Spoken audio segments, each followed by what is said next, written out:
As mentioned earlier, Soviet Russia simultaneously supported both the Chinese Communist Party and the nationalists, instilling Leninist ideology into both parties, allowing these two monsters to fight each other and thus producing an even more venomous victor. In this struggle, the devils were unleashed.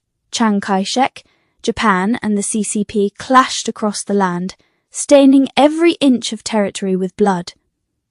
During this chaotic warlord era, the total number of military and civilian deaths due to conflict ranged between 1 and 2 million. At that time, Japan maintained an offensive posture, which was not inherently terrifying. China's greatest advantage was its vast population. The Central Army of the nationalist government suffered heavy losses at the battles of Shanghai and Nanjing. But it didn't matter much. After receiving military aid from the Soviet Union, Chiang Kai-shek could rebuild his Central Army within 2 months and send this new wave of cannon fodder into battle. Whether the casualty ratio was 5, 1 or 8, 1 mattered little. The strategy relied on sheer numbers. As long as the attrition continued, Japan's domestic situation would eventually collapse. The most dangerous scenario was if Japan stopped its offensive and focused on consolidating its occupied territories. At the time, the Nationalist Army could fight defensive battles but lacked the capacity for sustained offensives. Moreover, the Japanese and Chinese shared deep cultural roots. Both had yellow skin and black hair, used Chinese characters, admired Han Tang civilization, and were influenced by Confucianism. Consequently, Japan could assimilate occupied regions quickly, possibly in just 10 years, turning the local population into collaborators, much as it had done in Taiwan. By late October 1938, the massive Battle of Wuhan concluded, and Japan finally paused its large-scale offensives. Thereafter, a 7-year stalemate ensued in Hunan and northern Hubei, with the Japanese tying down the nationalist forces through continuous small-scale engagements. Japan concentrated its main efforts on assimilating the occupied regions, the first step of which was establishing governance, a puppet government. Wang Jingwei, the second-ranking figure in the nationalist government, was chosen as the puppet. Although Wang attempted various power grabs, even briefly forcing Chiang Kai-shek off the stage with local warlords' cooperation, he could never overcome Chiang's armed authority. With Japan's strategic shift, Wang received a second opportunity. In 1938, he publicly declared surrender to Japan and acceptance of Japanese governance, believing that Japan in China was invincible and that the assimilation of Chinese by Japan was inevitable. Since the outcome of national subjugation and potential extinction was already determined, his only option was to cooperate. At the time, no one anticipated the astonishing feats the CCP would accomplish, ultimately undermining Japan's strategy to assimilate occupied regions. At the end of November 1937, Wang Ming, nominal General Secretary of the CCP, returned from Moscow to Shanbei, marking the beginning of a new round of internal political struggle. By mid-December, Wang announced the formation of the CCP Yangtze Bureau in Wuhan, effectively sidelining Mao Zedong and removing him from central decision-making. The Yangtze Bureau became the sole communication bridge between the Soviet Union and Chiang Kai-shek's government, channeling Soviet military aid. Mao, isolated in Yan'an, was forced to relinquish independent command of the 8th Route Army and new 4th Army, and halt the development of bases in Japanese-occupied areas. Later, Mao skillfully regained leadership, restoring the CCP's independent operational capacity. After nearly a year of internal power struggle and the reverberations of political purges within the Soviet Union, Stalin ceased interfering in who held power within the CCP, only requiring collaboration with Chiang Kai-shek against Japan.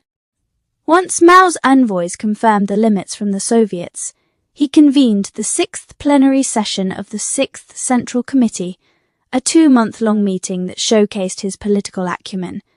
He persuaded various factions, ultimately abolishing Wang Ming's Wuhan Central Bureau in November, neutralizing his authority and regaining control over CCP decision-making. With his leadership restored, Mao immediately mobilized the grassroots in Japanese-occupied areas, expanding political influence through peasant associations, trade unions, and women's organizations, while establishing multi-tiered armed forces including regular troops, guerrillas, and militias. He rigorously suppressed pro-Japanese elements, rapidly expanding CCP-controlled territories. Adopting flexible guerrilla tactics, the CCP avoided main Japanese forces, harassed rear lines, and preserved popular anti-Japanese sentiment. By 1940, the population within CCP bases had reached 70 million, and Japanese sweep operations failed to halt expansion. However, Wang Jingwei, familiar with China's grassroots political rules, posed a significant threat to CCP bases. He extensively organized local militias, co-opting local gentry and appointing them as regional leaders. As gentry in CCP territories gained official positions, weapons, and authority, they ceased to follow CCP orders obediently. This strategy, essentially undermining the very foundation of governance, nearly collapsed the CCP's local administrative base. To cope with this difficult situation, the CCP was forced to implement the 3/3 system, establishing local councils in the base areas. The composition of council members was divided into thirds: CCP members, progressive non-party individuals, and centrists. This concession of power appeared awkward and incongruous. It was still a method of labeling the population, with labels defined and monitored by the CCP itself. This was merely a temporary measure and expedient in later history. When Mao Zedong regained control, these non-party members and gentry were all eliminated. The authority of these councils was extremely limited, restricted to commenting on local livelihood issues. Such power was insufficient to win hearts and minds, and the base areas quickly contracted.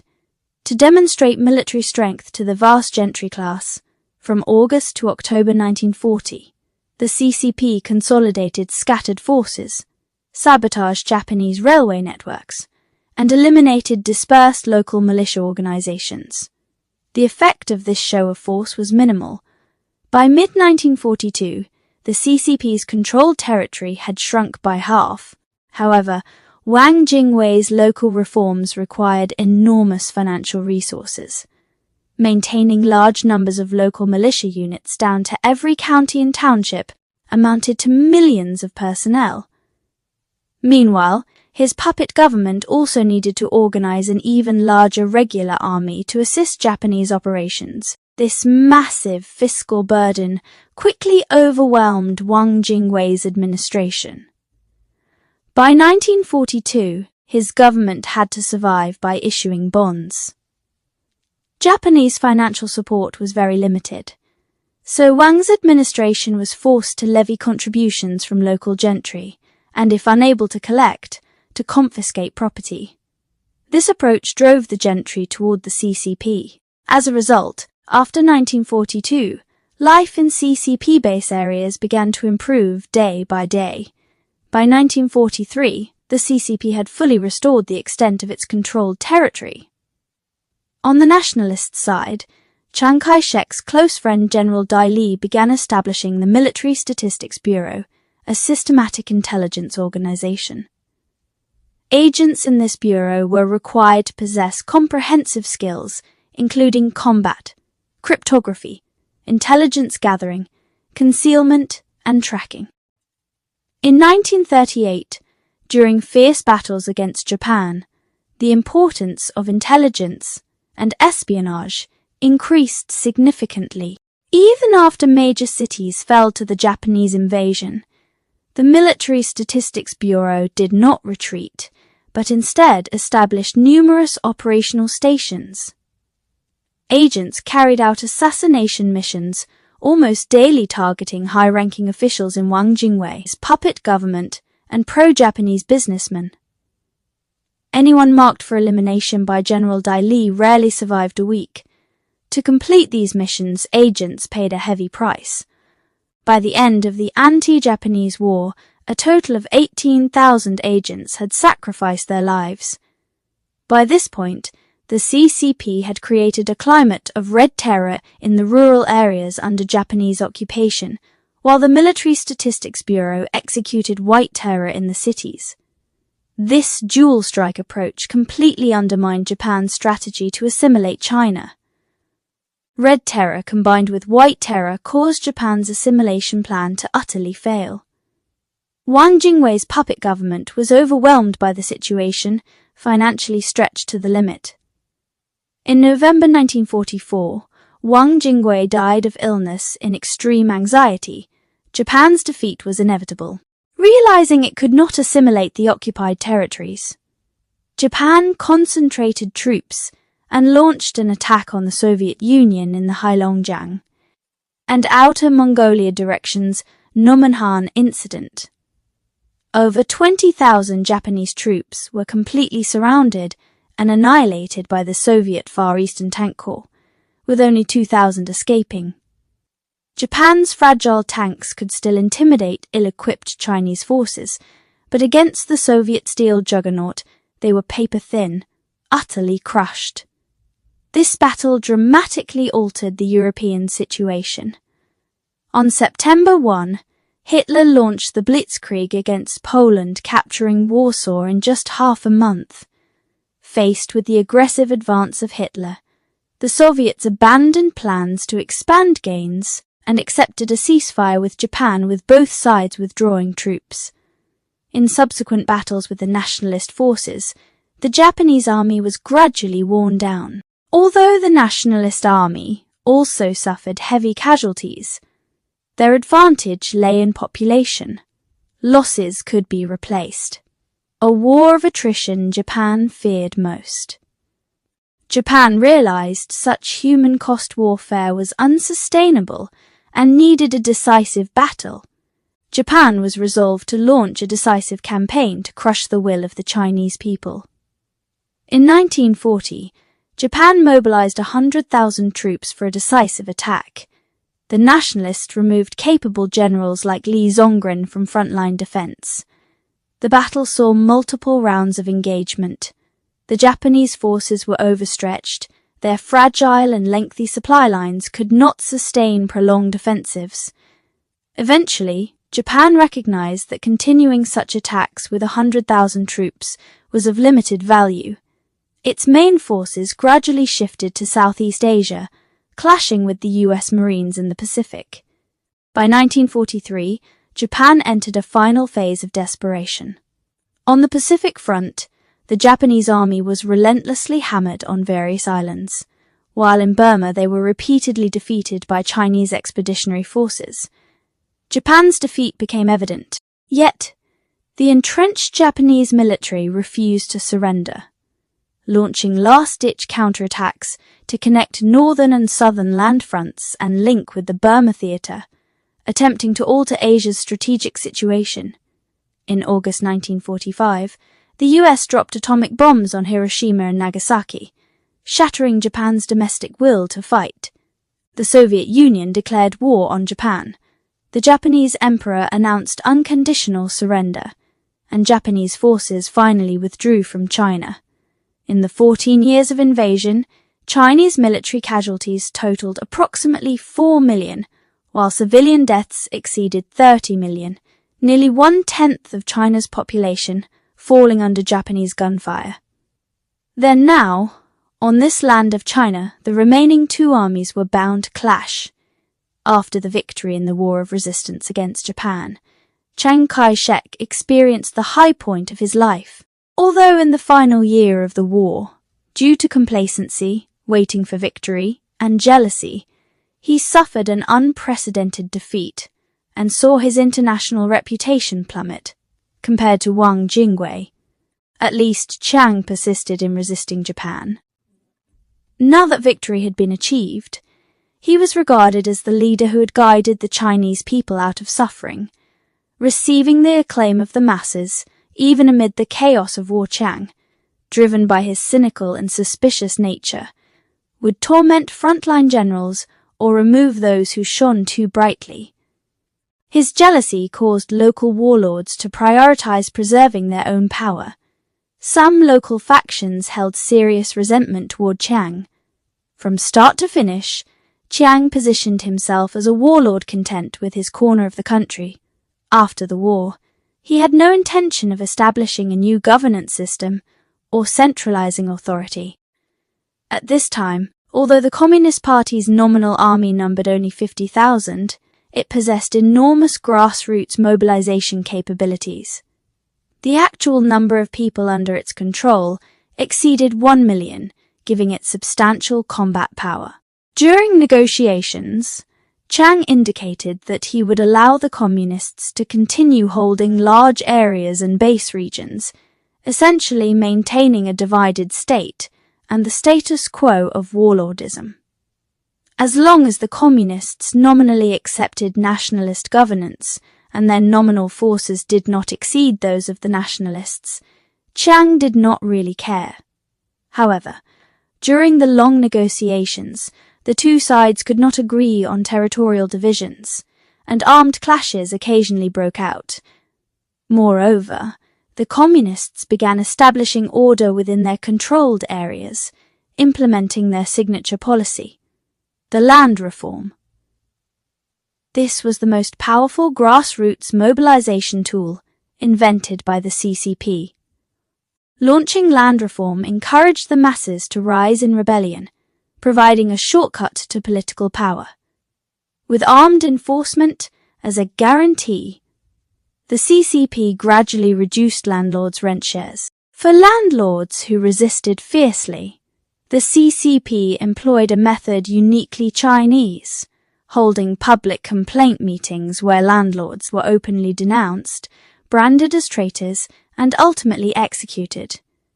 Later, the CCP directly confiscated landlords' lands and redistributed them to poor peasants. This land movement terrified wealthy people across China. As Micah 2:2 in the Bible says, they covet fields and seize them, houses, and take them away.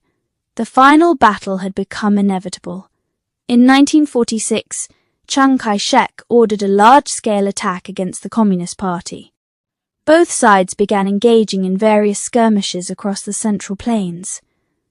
The first round of conflict focused on seizing the most economically developed region at the time, the Northeast.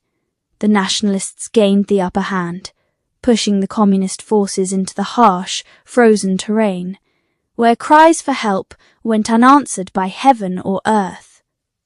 The nationalists eventually abandoned the pursuit, assuming the remaining communist troops would perish in the bitter cold. However, an unexpected development caught the nationalists completely off guard.